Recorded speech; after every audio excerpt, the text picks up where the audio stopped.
ወደ ስራ ባልደረባችን ወደ አቶ ፋሲል አልፋለው ወደ ፋሲል ከመህብት አቶ ተስፋዬ አብራን ልትቆይና ቃለ መጠየቁን ለፋሲል አብራን በጋራ የምናደርገው ይሆናል። ተናስልን ፋሲል። ተናስልኝ ሽሎሞ ተናስልኝ ተስፋዬ። ሰላም ነው ወይ? ሰላም ነው።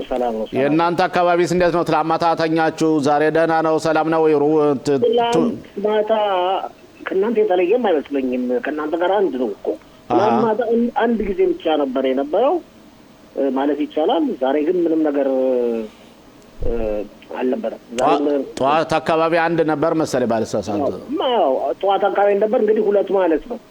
ከፍተኛ ውጥረት ላይ የሚገኙትና ተኩስ የሚካሄድባቸው ቦታዎች ያው የሰሜኑ ድንበር አካባቢ የሚገኙት ወገኖቻችን ናቸው። በተለይም የክሪያት ሆነ ከተማ የሰሜን ዋና ከተማ ማለት ይቻላል በከፍተኛ ሁኔታ ደጋግሞ እየተደበደበ ነው። አሁን ከ30 ደቂቃ በፊትም እንደዚሁ የተለያዩ ሮኬቶች ተተኩሷል። እዛ ሚሳኤል ሳይሆን የሚተኮሰው ብዙ ጊዜ አልፎ አልፎ ኢራኖች የሚልኩት ሚሳኤል አለ። እዛው ብዙ ጊዜ የሚተኮሰው እዛ ባዙቃዎች ማለትም ሞርታር፣ የአጭር ርቀት ሚሳኤሎች፣ ሮኬቶች የመሳሰሉት ናቸው። መድፎች እነዚህ ናቸው የሚተኮሱ። ስለዚህ ብዙ ጉዳት ሊያመጡ ይችላሉ።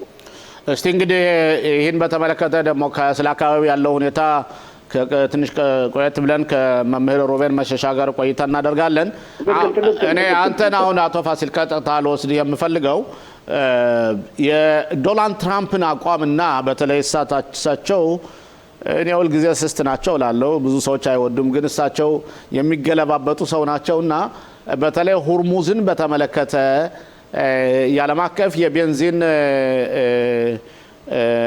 ማለፊያ የመርከቦች ማለፊያ ቦታ ኢራኖች እንደዘጉት ከቆዩ በአስቸኳይ ካልከፈቱት ሁለት ነገሮች ያደርጋሉ ብለዋል። አንደኛ ኢንፍራስትራክቸራቸውን ወይም ደግሞ የነዳጅ ማምረቻቸውን ሳይሆን ማቀነባበሪያ ቦታዎችን ማለትም ሰዎች ኤሌክትሪክ የሚቀበሉትን ቦታ ያን ጎዳለው ብለዋል፣ ከትንሽ እስከ ትልቁ።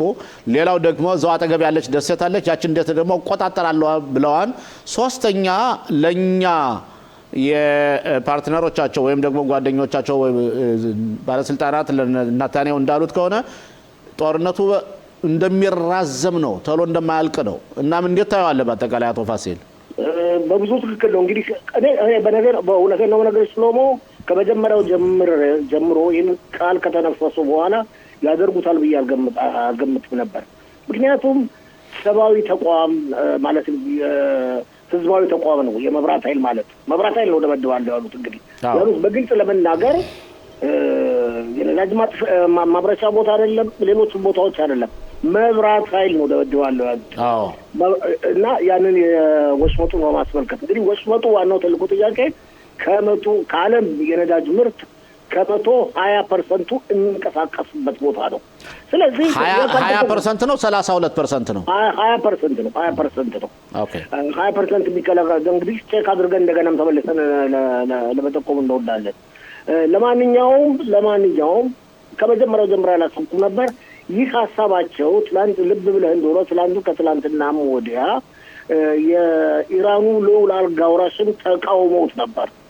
ምክንያቱም ትራምፕ ትልቁ ዓላማቸው ኢራንን ማጥቃትና መደብደብ ብቻ ሳይሆን መንግስት መቀየርም ነው። በኢራን ቢቻል ዲሞክራሲ ካልተቻለም ሌላ ለዓለም ሰላም ጉዳት የማያደርስ መንግስት ነው። ግን አቶ ፋሲል እኔ የጠየኩ በተለይ በሁርሙዝ ላይ ያተኮርኩበት ምክንያት አለኝ። በእርግጥ አንዱ ዓላማ እሱ እንደሆነ ይገባኛል። ግን ይህን በተመለከተ 8 አገሮች አሜሪካን አብረን እንቀላቀላለን ሁርሙዝን እናንተ ካልከፈታችሁ ብዙዎቹ የአውሮፓ ሀገሮች ናቸው። ምን ያህል እውነት ነው? ያን በተመለከተ ወደ ዓለም አቀፋዊ ፖለቲካና ኬዎስ ነው የበለጠ መረጃ የፈለኩት። ኦኬ ወደዛው እመጣለሁ። ከዛ በፊት ግን በዚህ ምክንያትም ለ5 ቀናት ያህል ውይይት ስላለ አልነካም ብለዋል። ደግሞ ደሴቱን ደግሞ ከዚህ ጋር የሚያያዙበት ሁኔታ የለም። ደሴቱን የሚመለከት ድርድር ያለ መስሎም አይታይም። በአንጻሩ ደግሞ ይሄን ለመጠቆም ካስፈለገ የኢራን መንግስት በአሁኑ ወቅት በስልጣን ላይ ያለው መንግስት ትራምፕ የሰጡትን መግለጫ ፍጹም አስተባብሏል። የአውሮፓ ሀገሮች እንግዲህ ከመጀመሪያው ጀምሮ የናቶ ቃል ኪዳን ድርጅት አባል ሀገሮች ከሁለተኛው ዓለም ጦርነት በኋላ ድርጅቱ ሲቋቋም ከድርጅቱ አባላት አንዱ እንኳን ከተነካ ሌላው ሀገር እኔም ተነካው በማለት እርዳታ መሰንዘር አለበት። አሜሪካ ምክንያት ድንበሯ ማለትም አልፈው ኢራኖች ጉዳት ባያደርሱባትም በፋርስ ባህረ ሰላጤ አካባቢና መካከለኛው ምስራቅ አካባቢ ያሉ የጦር ሰፈሮቿ አሜሪካ ተደብድበዋል። የጦር ሰፈሮቿ ተደብድበዋል። ስለዚህም እነዚህ የአውሮፓ ሀገሮች በሙሉ ጣልቃ መግባት ነበረባቸው ለድጋፍ። ለምሳሌ ያህል ታስታውሳለህ ሳይፕረስ ላይ ወይም ቆጵሮስ ላይ ሂዝቦላ ተኩስ በከፈተበት ጊዜ ታስታውስ እንደሆነ መጀመሪያው አካባቢ ሮጠው ሁሉም ሄደዋል። ፈረንሳይ ሄዳለች፣ ግሪክ ሄዳለች፣ ወደዛ አካባቢ ብሪታንያ እንኳን ራሱ ሳትቀር ሄዳለች።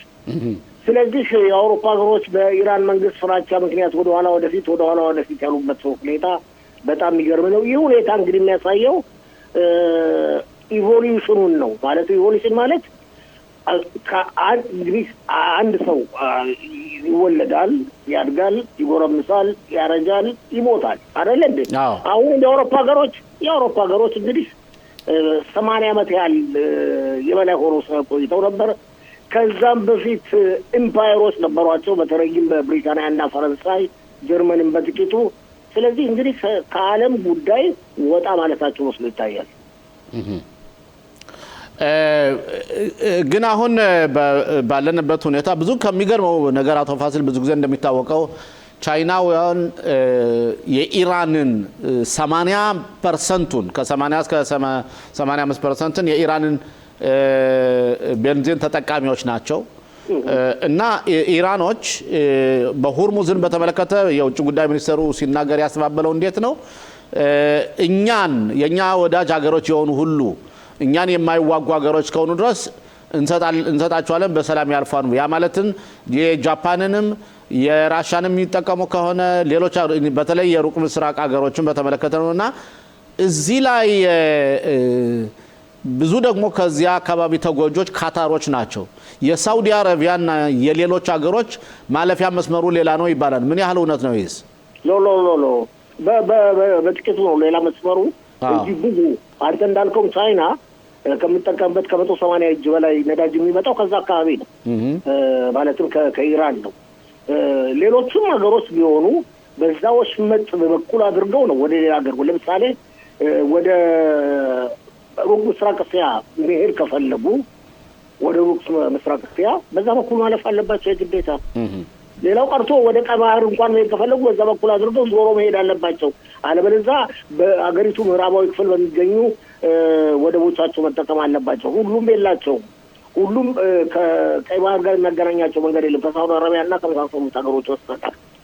ስለዚህ አማራጭ ነው። ትልቅ የኢኮኖሚ ቦታ ነው። በነገራችን ላይ እናንተ ዜናውን ተመልክታችሁ ሊሆን ይችላል። ትራምፕ ይህን ውሳኔ ካስተላለፉ በኋላ ሽሎሞ የነዳጅ ዋጋ በብዙ ቀንሷል። የአንድ በርሜል የነዳጅ ዋጋ $118 ወደ $85 አካባቢ ዝቅ ብሏል። 12% ቀንሷል።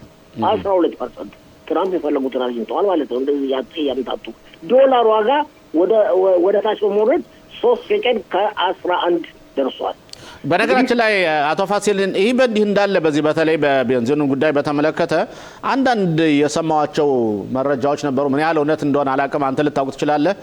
ይህን በተመለከተ የአሜሪካ መንግስት እና እስራኤል ከኢትዮጵያ መንግስት ጋር በመተባበር ለኢትዮጵያ የቀይ የባህር ኮሪደር ለመክፈት ፈቃድ እንደሰጡና በዚህ ጦርነቱን ተጠቅሞ ወደዛ ኤርትራን ለማስወገድ ተነስተዋን እየተባለ የሚናፈሰውስ ምን ያህል እውነት ነው? እኔ የሚናፈሰው ነው ያልኩ። ገብቶኛል። ቢናፈሰው ምን ያህል እውነት እንደሆነ አላውቅም። ይህም ዜና መቼ እንደወጣ ማቆረጥ አይደለም። ነገር ግን አጠቃላይ ሁኔታ ስንመለከት አቶ ሽሎሞ ያለውን ተጨባጭ ሁኔታ ስንመለከት ኢትዮጵያ ትልቅ ስትራቴጂክ ቦታ ነች። በአሁኑ ወቅት በዚህ ጦርነት ማለት ይቻላል ኢትዮጵያ ብዙ ሩቅ አይደለችም ከባቤል መንደብ። ባቤል መንደብ እንግዲህ ከኢትዮጵያ 100 ኪሎ ሜትር እንደኔ አመለካከት ከ100 ኪሎ ሜትር በላይ አይደለም። ባለፈው ጊዜ ተነገረ አለ። ለምሳሌ ኢትዮጵያ በሶማሊላንድ ባርበራ ላይ ወደብ አቋቁማለች። ወደብ ተካሂታለች ይባላል። በዛም ወደቡ ላይ በዛም ወደብ ላይ ሁላችንም እንደምናውቀው ለረጅም ጊዜ ተበትኖ የነበረውን ባህር ኃይል መልሳ አቋቁማለች። ያ ወደብ ደግሞ ባርባራ ደግሞ አቶ ሽሎሞ ብዙ ሩቅ አይደለም ከባቤል መንደብ፣ ለባቤል መንደብም ቅርብ ነው። ኤርትራ ይርቃል እንደው ለባቤል መንደብ። ስለዚህ እኔ እንደማስበው ከሆነ ምንም ሙሉ በቂ መረጃ አይኖረኝም። አጠቃላይ ታሪካዊና ፖለቲካዊ ትንተናዎች ስመለከተው ኢትዮጵያ በአሁኑ ጦርነት ትልቅ ሚና እንደምትጫወት ጥርጥር የለውም። ሁሉ ነገሮች ግልጽ ላይሆኑ ይችላሉ። ኢትዮጵያ ትሳተፋለች ነው ወይስ ከሚደረገው አውትፑት ወይም ከሚደረገው የጦርነት ውጤት ኢትዮጵያ ተጠቃሚ ትሆናለች ነው? ወትኛው ነው ማለት ተጠቃሚ ትሆናለች?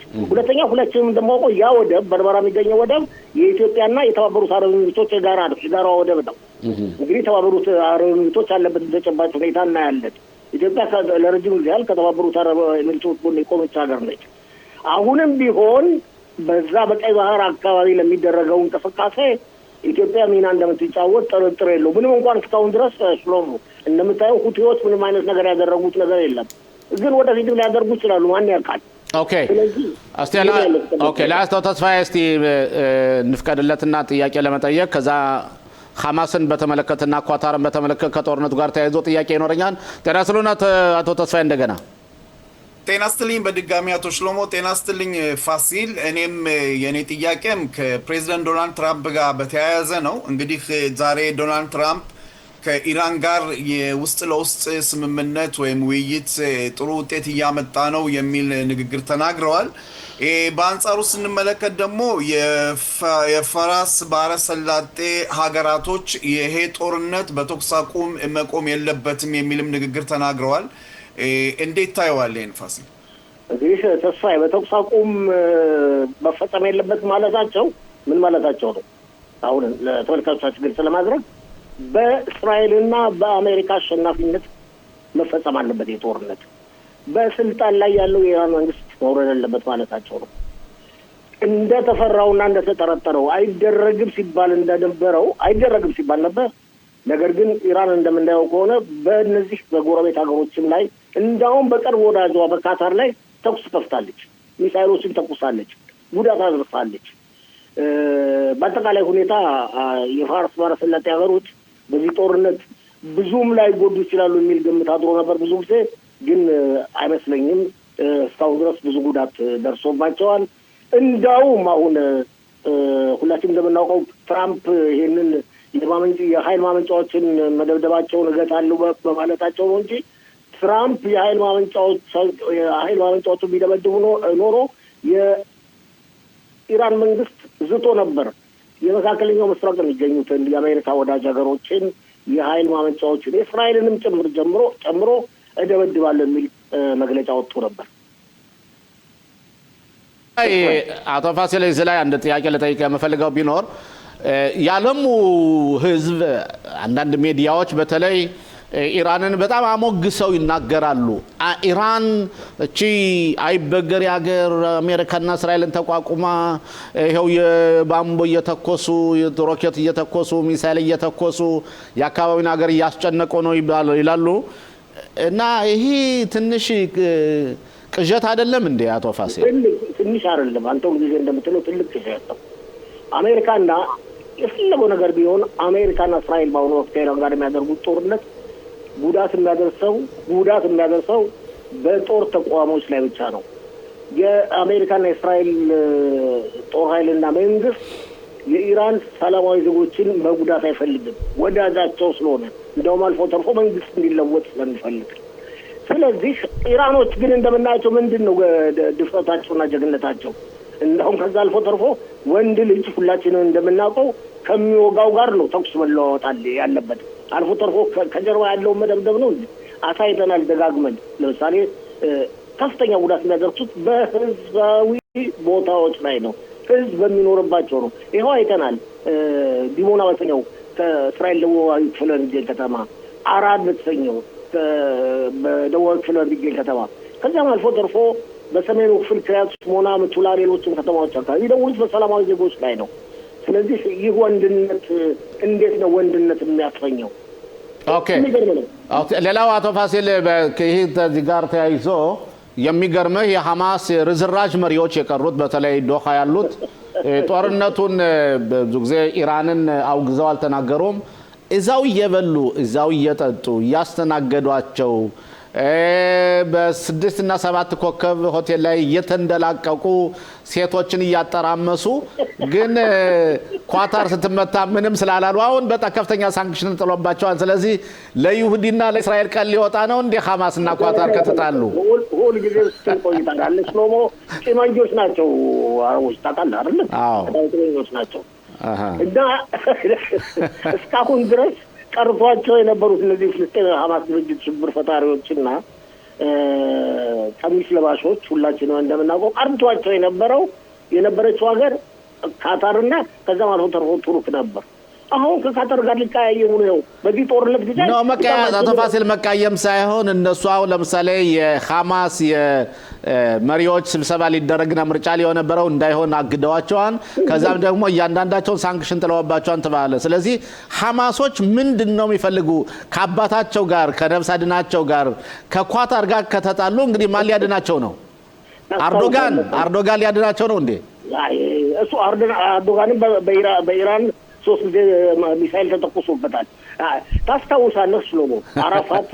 አራፋትን ታስታውሳለህ? አራፋትን ቡሽና ሳዳም ሁሴን አባት ቡሽ በተፈጠጡበት ጊዜ ገና ወደ ሰላም ድርድር ለመቃረብ ተቃርቦ የነበረውን ያንን ሳዳም ሁሴንን ደግፋለሁ በማለቱ ከሰላሙ ድርድርና ከሌላው ተወግዷል። ልክ ነው፣ ተወግዷል። ያንን ውስጠት ነው አሁን ደግሞ ይፈጽሙት። ዝም ብለው ሌላው ቀርቶ እደግፋለሁ ባልደግፍም ሳሉ ዝም ብለው አፋቸውን ዘርተው መቀመጥ ይችሉ ነበር። ነገር ግን አንረሳም፣ እናስታውሳለን ይመስለኛል።